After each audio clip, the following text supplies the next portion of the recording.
নিরাপত্তা শঙ্কার কারণে ভারতের মাটিতে অনুষ্ঠিতব্য ২০২৬ টি-২০ বিশ্বকাপে অংশ না নেওয়ার সিদ্ধান্ত নিয়ে বাংলাদেশের অবস্থান বিশ্ব ক্রিকেটে ইতোমধ্যেই বড় আলোচনার জন্ম দিয়েছে।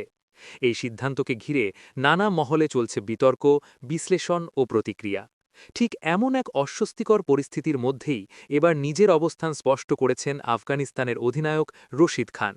স্পোর্টস ডাককে দেওয়া এক সাক্ষাৎকারে তিনি স্পষ্ট ভাষায় বলেছেন, খেলাধুলার সঙ্গে রাজনীতি মেশানো কখনোই ঠিক নয় এবং ক্রিকেটের মূল সৌন্দর্যই হল মানুষের মধ্যে ঐক্য তৈরি করা।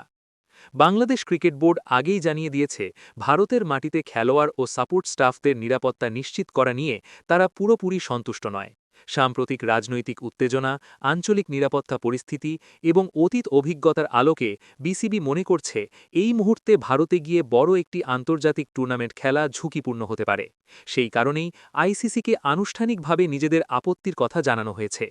যদিও আইসিসির পক্ষ থেকে এখনও চূড়ান্ত কোনো ঘোষণা আসেনি, তবে বাংলাদেশের এই অবস্থান বিশ্বকাপের প্রস্তুতিতে বড় অনিশ্চয়তা তৈরি করেছে। এই প্রসঙ্গে রশিদ খান বলেন, ক্রিকেট বা যে কোনো খেলাধুলা মানুষের মধ্যে বিভেদ নয়, বরং সংযোগ তৈরি করার জন্য।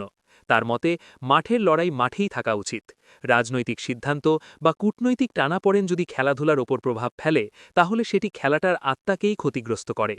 রশিদের ভাষায়, একজন খেলোয়াড় হিসেবে তিনি চান সব দেশ নিরাপদ পরিবেশে খেলুক এবং দর্শকরাও নির্বিঘ্নে খেলা উপভোগ করুক। রশিদ খান আরও বলেন, নিরাপত্তা অবশ্যই গুরুত্বপূর্ণ, কারণ খেলোয়াড়দের জীবন ও মানসিক স্বস্তি সবার আগে। তবে একই সঙ্গে তিনি মনে করেন, এই ধরনের ইস্যুতে আলোচনার মাধ্যমে সমাধানের পথ খোঁজা উচিত। একতরফা সিদ্ধান্তের বদলে আইসিসি, আয়োজক দেশ এবং অংশগ্রহণকারী বোর্ডগুলোর মধ্যে বসে সমঝোতার মাধ্যমে সমাধান বের করাই হবে ক্রিকেটের জন্য ভালো। বিশ্লেষকদের মতে, রশিদ খানের এই বক্তব্য শুধু ব্যক্তিগত মতামত নয়, বরং অনেক আন্তর্জাতিক ক্রিকেটারের মনোভাবেরই প্রতিফলন। সাম্প্রতিক বছরগুলোতে দেখা গেছে, বিশ্ব ক্রিকেটের রাজনীতি, নিরাপত্তা ও বাণিজ্যিক স্বার্থ একে অপরের সঙ্গে জড়িয়ে যাচ্ছে। এর ফলে খেলোয়াড়রা অনেক সময় এমন সিদ্ধান্তের মুখোমুখি হন, যেখানে ক্রিকেটের বাইরের বিষয়গুলোই বেশি প্রাধান্য পায়। বাংলাদেশের সিদ্ধান্ত নিয়ে কেউ কেউ সমর্থন জানালেও আবার অনেকেই মনে করছেন, এতে বিশ্বকাপের প্রতিযোগিতামূলক ভারসাম্য নষ্ট হতে পারে। একই সঙ্গে দর্শকরাও প্রিয় দলকে বিশ্বকাপের মঞ্চে না পেলে হতাশ হবেন। এই অবস্থায় রশিদ খানের মতো একজন প্রভাবশালী ক্রিকেটারের বক্তব্য পরিস্থিতিকে আরও মানবিক দৃষ্টিতে দেখার সুযোগ তৈরি করেছে।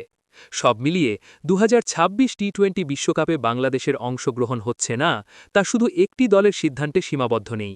এটি বিশ্ব ক্রিকেটে নিরাপত্তা, রাজনীতি ও খেলাধুলার সম্পর্ক নিয়ে নতুন করে প্রশ্ন তুলছে। রশিদ খানের বক্তব্য সেই প্রশ্নগুলোকেই সামনে এনে দিয়েছে।